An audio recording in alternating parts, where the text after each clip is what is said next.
आप सब संतों की वाणी का दर्शन करिए, किसी ने ये नहीं कहा मरने के बाद वहां ऐसा होता है वैसा होता है ना।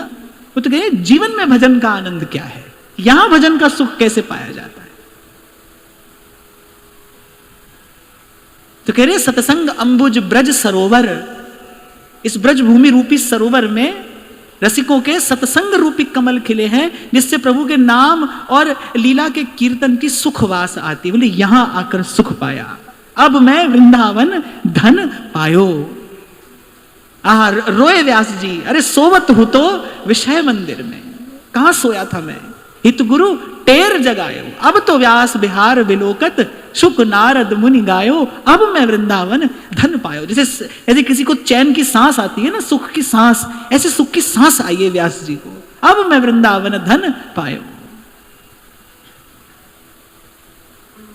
तब गाया व्यास जी ने, वृंदावन साचो धन भैया, वृंदावन साचो धन भैया।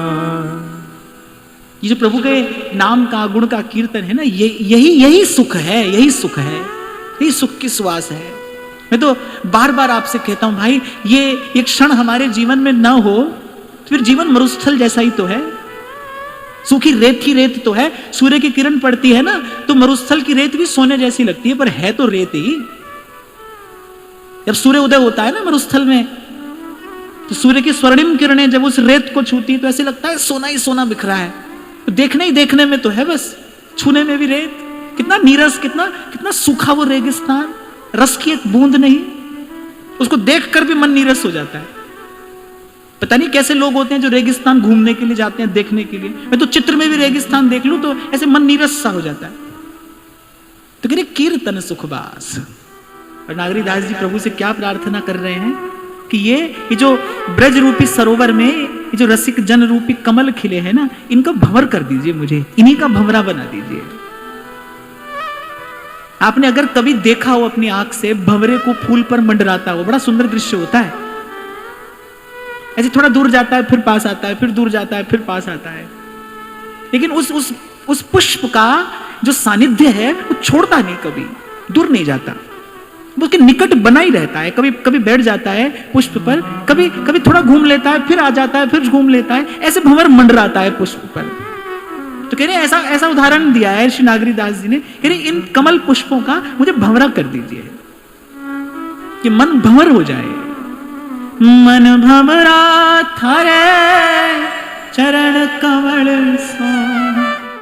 और कहते बांस बड़ा कठोर होता है, वैसे भी कठोर होता है, स्वभाव से भी बड़ा कठोर होता है कि चंदन के वृक्ष के निकट जितने वृक्ष होते हैं वो समय पाकर चंदन हो जाते, पर बांस ही रहता है। स्वभाव का भी कठोर है वो, और वैसे भी कठोर है। अब कठोर कह लो या मजबूत कह लो, पर भंवरा उसमें छेद कर देता है। मैंने वो भी देखा है, भंवरे को बांस में छेद करते भी देखा है। और वही भंवरा जब फूल के पास जाता है, जब पुष्प पर मंडराता है, और कभी यदि सूर्यास्त हो जाए और वो जो भ्रमर है कमल उसे अपने कोश में छिपा ले, बंद कर ले, तो वो भंवरा जो अभी कुछ देर पहले बांस में छेद कर रहा था, वो उस कमल पुष्प को कुछ नहीं कहता। ये क्या है? ये उसकी प्रीति है, कमल पुष्प पर प्रीति है। और जब मैंने ये दृश्य अपनी आंख से देखा, मैंने कहा इस साधारण भंवरे की, इस साधारण कमल पुष्प से ऐसी प्रीति है, और फिर हमें तो जो कमल मिले हैं वो तो दिव्य हैं, वो तो दिव्य हैं। हमें तो श्री चरण कमल मिले हैं। श्रीमत् पराग परमाद्भुत वैभवाया, महाप्रभु कहते हैं श्रीमत् पराग परमाद्भुत वैभवाया, जिनसे झरने वाले मकरंद पराग का बड़ा अद्भुत वैभव है। धन धन लाडली के चरण, परम कोमल सुखद शीतल कमल कैसे बरन। कणित नूपुर कुंज बिहरत परम कौतुक करण, चंद्र नख पर वार डारों कोटि शोभा धरन। नंद सुत मन मोदकारी बिरह सागर तरन, और दास परमानंद छिन छिन श्याम जिनकी शरण। धन धन राधिका के चरण, धन धन लाडली के चरण। हमारे मन रूपी भंवरे के लिए तो हमारे श्री महाप्रभु जी ने कैसे दिव्य चरण कमल दिए हैं। कैसी प्रीति हो हमारे मन की इन चरण कमलों में। मन मन लिपटा रहे। मन भवरा थारे चरण कमल सो आ लिपटायो जी।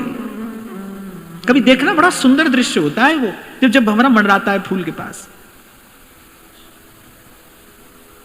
ऐसा लगता है जैसे भंवरे के लिए सारा अस्तित्व समाप्त हो गया है, या ऐसा कह लो कि भंवरे के लिए सारा अस्तित्व उस पुष्प में सिमट गया है। अब उसके लिए जो है बस वो कमल का फूल है, उसी की ओर देखता हुआ उसी के चारों ओर मंडरा रहा है। महाप्रभु जी ने ऐसी ही दशा, ऐसी ही स्थिति का वर्णन तो किया है। उच्छिष्टामृत भुक्तवैव, आपका ही प्रसाद पाऊं,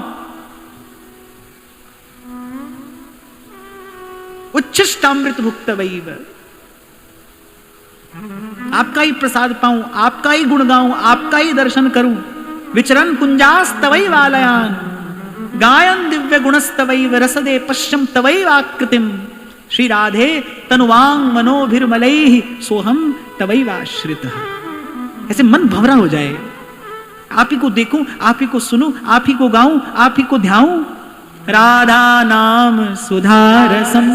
मुझे सुधा निधि का यही श्लोक स्मरण में आता है जब कभी ऐसे देखता हूं भंवरे को फूल के पास। जैसे ऐसे लगता है जैसे सारा अस्तित्व सिमट गया है, उसी फूल में सिमट गया है, अब फूल के अतिरिक्त कुछ और है ही नहीं। जब भक्ति प्रगाढ़ होती है, अर्थात जब एकाग्र होती है वृत्ति, तब ऐसे ही भक्त के लिए भी सारा अस्तित्व उसके भगवान में सिमट आता है। फिर उसे कुछ नहीं दिखता, कुछ नहीं सूझता, फिर वो कुछ नहीं सोचता, कुछ नहीं विचारता। माई मैं तो गिरिधर के घर जा। देखो ऐसे तो ज्ञान ध्यान आदि अनेक अनेक विधियां बताई हैं मन को एकाग्र करने की, पर मेरा ऐसा मानना है कि जैसे प्रेम एकाग्र करता है ना मन को, ऐसे कोई और विधि, कोई और मार्ग नहीं कर सकता। जैसे प्रेम एकाग्र कर देता है, सब ओर से समेट लेता है, खींच लेता है। देवदास जी कहते हैं ना, रहन देत नहीं और रस, यह प्रेम की टेक। तो उसका प्रेम का स्वभाव है, गुण धर्म है उसका, वो कुछ और रहने ही नहीं देगा। बाबा फरीद कहते हैं, आखे गुलाम फरीदा उत्थे कुछ नहीं बचदा, जिथे इश्क ने ला लिया डेरा। वहां वो कुछ और नहीं रहने देता। जही तन बन गरजत रहे अद्भुत के हरि प्रेम।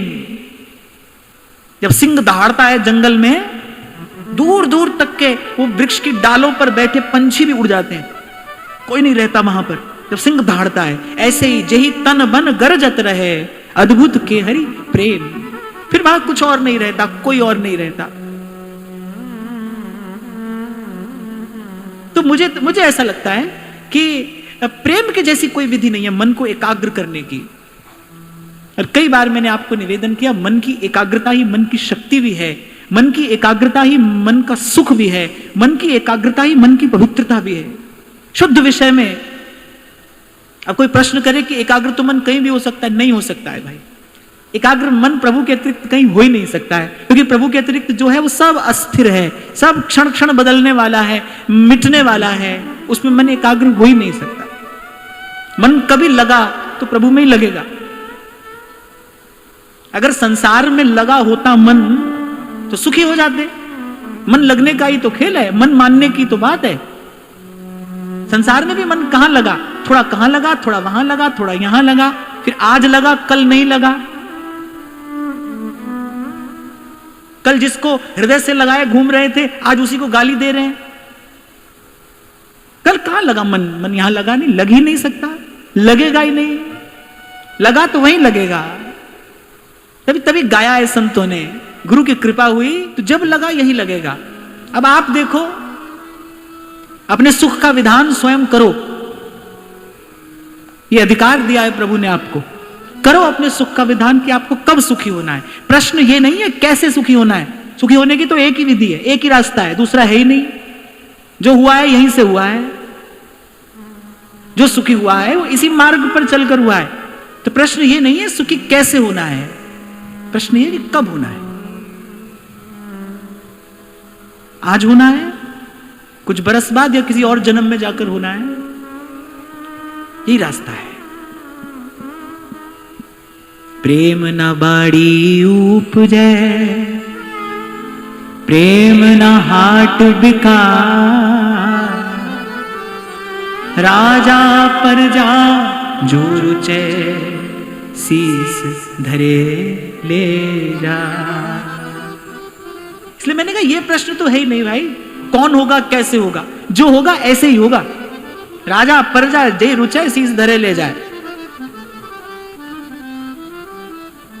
जैसे बोलचाल की भाषा में हम कह देते हैं ना, अरे सेठ होगा तो अपने घर पे होगा, साहूकार होगा तो अपने घर पे होगा। ऐसे ही संतों ने कहा है भाई जो हो इसी जूठे घर में हो, यहां जाना है तो राजा प्रजा जय रुचे शीस धरे ले जाए। अरे महाराज जी 8-10 दिन पहले की बात है, शंभू जी को कोई व्यक्ति फोन कर रहे थे बड़ी दिन से कि महाराज जी से मिलना है, महाराज जी से मिलना है। कहीं के कैबिनेट मिनिस्टर है, वो नाम लेना अच्छी बात नहीं है। बार बार उन्होंने फोन किया। शंभू जी ने मुझसे पूछा क्या किया जाए, मैंने कहा लाओ हमारी बात कराओ। 10 सेकंड मैंने उनसे बात की फोन पर, और वो 10 सेकंड की बात में उन्होंने 3 बार मुझे बता दिया कि मैं कैबिनेट मिनिस्टर हूं।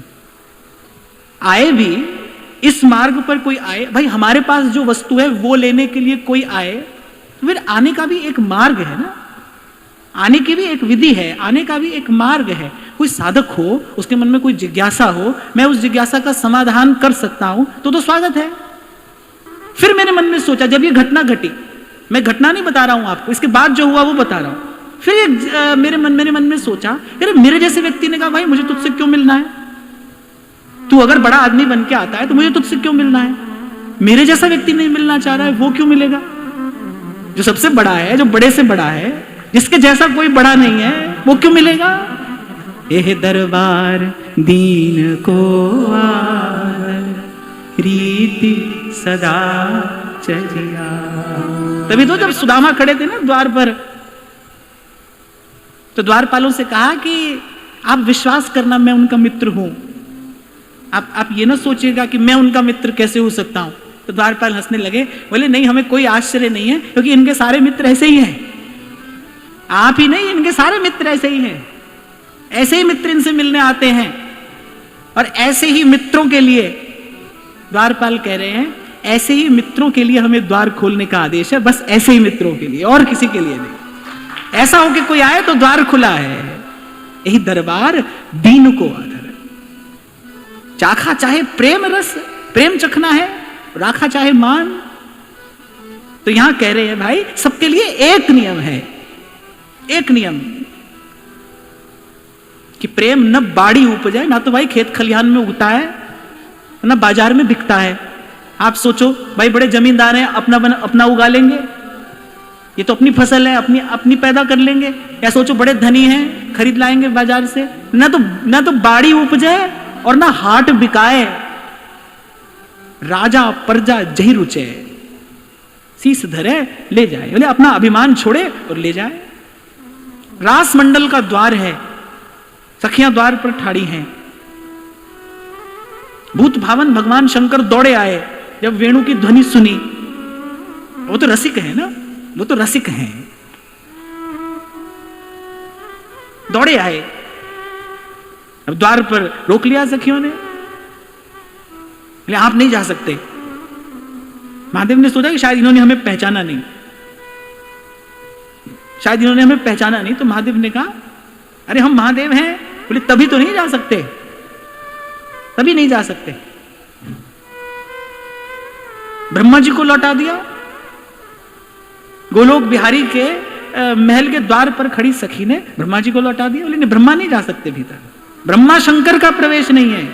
ब्रह्मेश्वरादि सुदुरूह पदारविंद, उनका प्रवेश नहीं है। गोप्यैक भावाश्रया, एक ही रास्ता है, एक ही रास्ता है। तीय के तन को भाव धरी, सेवा हित सिंगार, जुगल महल की टहल को तब पावे अधिकार।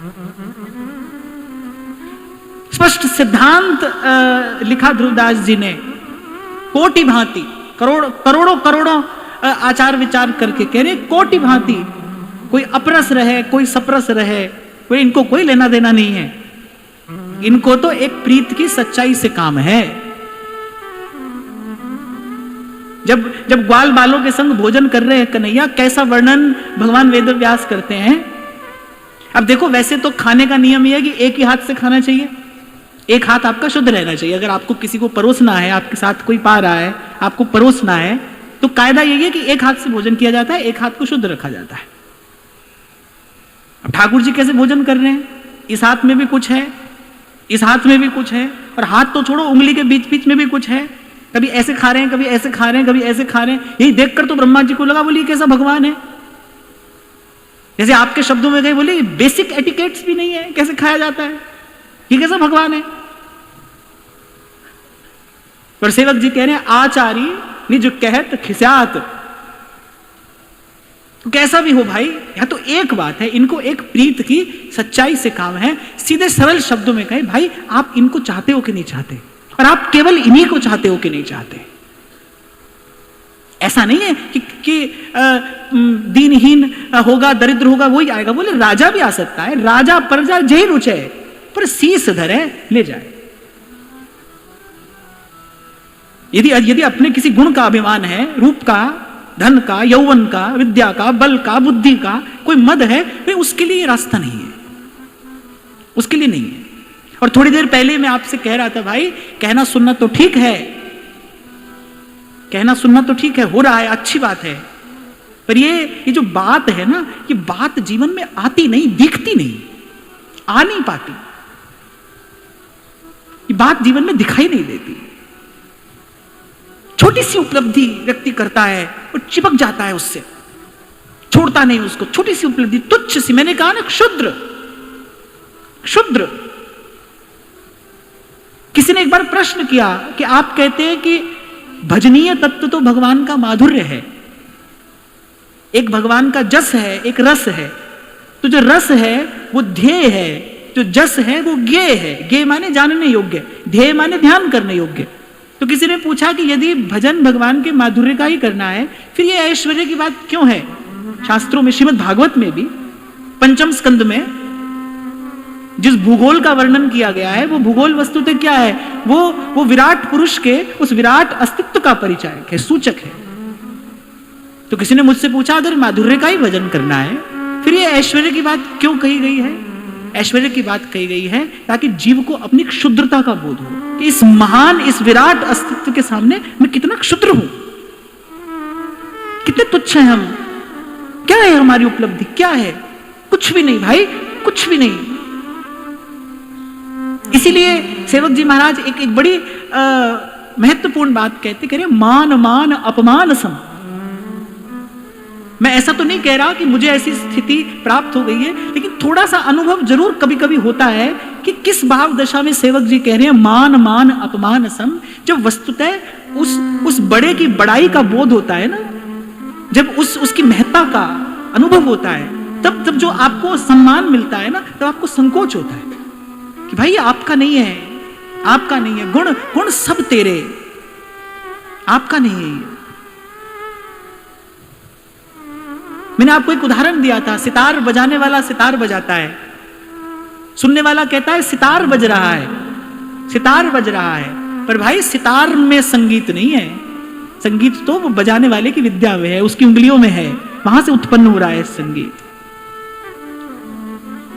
यहां किसी के भी माध्यम से अगर कुछ शुभ, मंगल, पवित्र प्रसारित, संचारित हो रहा है, तो ध्यान रखना बजाने वाला, उस वीणा का बजैया कोई और है, वो बजा रहा है, वो बजा रहा है। इसीलिए सेवक जी कह रहे हैं, भाई मान मान अपमान सम। हमारा सम्मान नहीं है, हमारा यश नहीं है। और अभ्यास करना पड़ता है भाई इस बात का। और जो मैं अपनी बात कहूं, जो व्यक्ति किसी श्रेष्ठ स्थान पर बैठा है, उसको तो इस बात का निरंतर अभ्यास करना चाहिए कि भाई ये मेरा नहीं है। भूल कर भी, कभी कभी भूल कर भी मन इस प्रशस्ति का स्पर्श न कर ले। श्री डोंगरे जी महाराज कहते थे, बोले जीव ठाकुर जी को प्रत्येक वस्तु का भोग लगाता है, पर जो प्रशंसा मिलती है, जो यश मिलता है ना, उसका भोग नहीं लगाता है, इसलिए पतन हो जाता है। उसको वो मन ही मन अकेला स्वीकार कर लेता है कि मेरा है ना, भाई मेरा नहीं है। मैं फिर दोहराऊं, कुछ भी शुभ, मंगल, पवित्र किसी के माध्यम से हो रहा है, उसका मूल वो है। हमारा सौभाग्य तो बस इतना है कि हमको चुन लिया गया है, हमको माध्यम बना लिया गया है।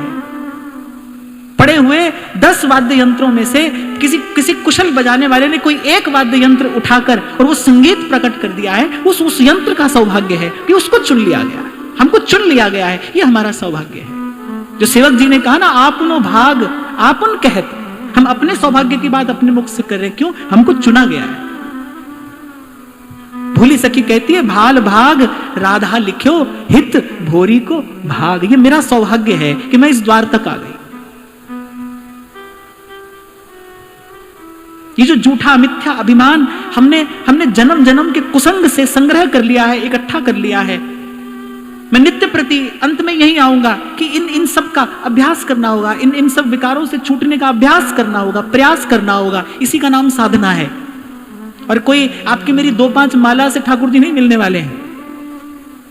इसी का नाम उपासना है, यही साधना है कि ये जो अवांछित हमारे भीतर आ गया है ना, इसको धीरे धीरे हटाना है, मिटाना है।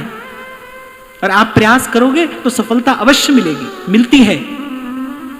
मैं प्रयास करके ये बात आपसे बांट रहा हूं कि प्रयास करने वाले को इस साधन के मार्ग पर अपने दोषों का मार्जन करने का जो प्रयास कर रहा है, ऐसा प्रयास करने वाले को देर सवेर सफलता अवश्य मिलती है। मन दोष मुक्त हो जाता है, मन निर्मल होता है। नहीं होता तो भगवान क्यों कहते हैं? हाँ, ये बात दूसरी है कि मैं बार बार कह रहा हूं प्रयास करना, पर ये प्रयास भी प्रभु की कृपा ही है। जिस पर कृपा होती है वही प्रयास करेगा। प्रयास को भी अपना नहीं समझना, प्रयास भी अपना नहीं है, प्रयास भी उसी की कृपा से हो रहा है। और जो प्रयास हो रहा है वही उसकी कृपा है। कभी कभी इसको समझने में भूल हो जाती है कि भाई अब साधन से कुछ मिलता ही नहीं है, फिर साधन क्यों करना है? अरे साधन भी तो उसी की कृपा है। जो आज साधन में लगा है उसी की कृपा से ही तो लगा है, उसी की इच्छा से तो लगा है। वो शायद साकेतवासी श्री स्वामी राजेश्वरानंद जी महाराज जी गाते थे,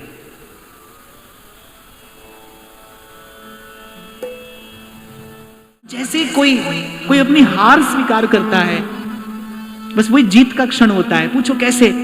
हार स्वीकार करना माने अपने अहंकार से मुक्त हो जाना कि भाई अब हम हार गए। यही तो अहंकार से मुक्त होना है, अब हम हार गए। प्रभु के सामने हार स्वीकार करना ये बड़ी ऊंची बात है। ये अहंकार से मुक्त होने का लक्षण है। ये मानाधम है, अपावन पतित है, जैसे भी है भगवन है पर तुम्हारे। ये मन हो निर्मल, ये मन हो निर्मल, तुम्हारी कृपा से इसे शुद्ध करने में हम तो हैं हारे।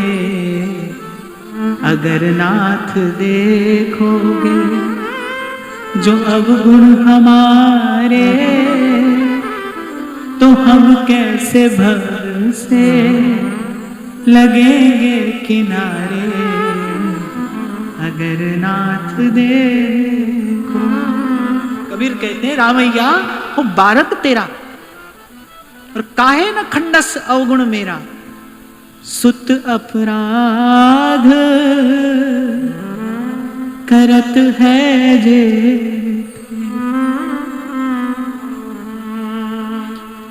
जननी चीत न राखसते। रामैया हो बारक तेरा। जो इस विधि जाकर हार जाता है ना प्रभु के सम्मुख, यही उसकी जीत है। बस उसी क्षण वो सदा सदा के लिए जीत जाता है। ये जीवन की बाजी जीत जाता है। महाराज वाणी में कह रहे हैं, नानक जिता बिखाड़ा जी। तो इतना अवश्य मैं आपको विराम के क्षणों में निवेदन करूंगा कि भाई ऊंची नीची राह रपटनी और पांव नहीं ठहराए। राह ऊंची नीची है और रपटनी है, पांव बार बार फिसलता है। और ऊंचा बहुत है महल पिया का, हमसे चढ़ो न जाए। ये सब बातें कहकर भी अंत में कहती हैं एक भरोसा है मुझे, अरे सतगुरु दियो बिरला। सतगुरु ने वो जो नाम का दीपक मेरे हाथ में रख दिया है, अरे उससे मेरी यात्रा सुगम हो गई है, उससे ये कठिन मार्ग अब सरल जान पड़ता है। इसलिए अपनी बात को समेटते हुए, जहां कुछ क्षण पूर्व हम चर्चा कर रहे थे कि भाई एक बात मान लीजिए, बस एक बात, आप चाहो तो मैं आपको कागज पर लिख कर दे सकता हूं। जब कोई मान न रहा हो तो फिर यही कहा जाता है ना, भाई हमसे लिखवा लो, तुम आपको कागज पर लिख कर दे सकते हैं। आप एक बात मान लीजिए, अभ्यास करिए इस बात का, मान लीजिए कि सत हरि भजन जगत सब सपना, ये जो पसारा है, एक बार इसको केवल बाजीगर का खेल समझकर एक निश्चय दृढ़ कर लीजिए, सतनाम सतनाम। असत्य देखने में कितना भी आकर्षक, कितना भी सुंदर क्यों ना दिखाई पड़ता हो भाई, पर उसका परिणाम दुखदायी है, परिणाम में दुख है। एक सिरा पकड़ लीजिए अपने हाथ से, फिर छोड़िए मत, भर देगा नाम आपको भीतर बाहर बल से, शक्ति से, ऊर्जा से, उत्साह से, आनंद से भर देगा। संतों की बात मिथ्या नहीं है भाई, संतों के शब्दों को किसी अन्य प्रमाण की आवश्यकता नहीं है। गाता है मेरा कबीर, और मैं तो भाई इन्हीं शब्दों की लाठी पकड़कर यहां तक आया हूं। मुझे न तो इसके अतिरिक्त कुछ और आता है और न मुझे सीखना है। इन संतों के शब्दों ने जीवन को भीतर बाहर आनंद से भर दिया है। मैं ऐसा तो नहीं कहता कि मैं कोई जीवन मुक्त हो गया हूं, हाँ, पर इन संतों की कृपा से, सत्संग की कृपा से मैं स्वयं को मुक्त होते देख रहा हूं। मैं इतना अवश्य कह सकता हूं कि मैं स्वयं को मुक्त होते देख रहा हूं। इसलिए मैंने थोड़ी देर पहले भी कहा, मैं बड़ी विनम्रता पूर्वक आपको ये बात कह रहा हूं, मैं कभी यहां पर उपदेशक बनकर नहीं बैठता हूं। मुझे आपको उपदेश नहीं करना है। मैंने कहा ना, प्रसाद है, मिला है तो भाई बांट कर पाना है। प्रसाद बांट रहे हैं, प्रभु जानते हैं, वो अंतर्यामी है। मैं क्या कहूं, मैं केवल एक यही भाव यहां लेकर आता हूं कि इन संतों ने मेरी झोली में ये कृपा का, आनंद का जो प्रसाद दिया है ना, बस वो प्रसाद मुझे आपके साथ बांटना है।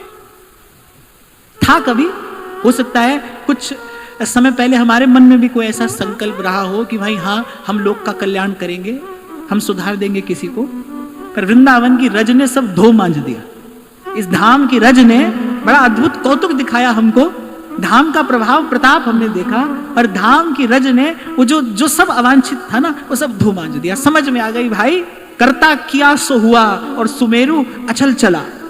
बंदे अख्तियार भला, तू तो अपने जीवन में संयम रख, तू तो अपने जीवन में नियंत्रण रख। करने वाला कर रहा है, और कियो गोपाल ही को होए, उसी के किए हो रहा है, किसी के किए नहीं हो रहा है भाई। सूरदास तो डंके की चोट पर ये बात कह रहे हैं, जो अपनो पुरुषार्थ माने,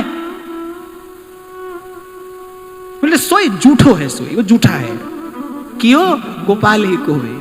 और बस इसी ने हमको मुक्त कर दिया, सब सर से सब बोझ उतर गया। अरे करने वाला कर रहा है, राम झरोखे बैठ के सबका मुजरा ले, जैसी जाकी भावना वैसा ही फल दे। और मैं तो दिन भर ऐसे ही आते जाते यही दो पंक्तियां गुनगुनाता रहता हूं।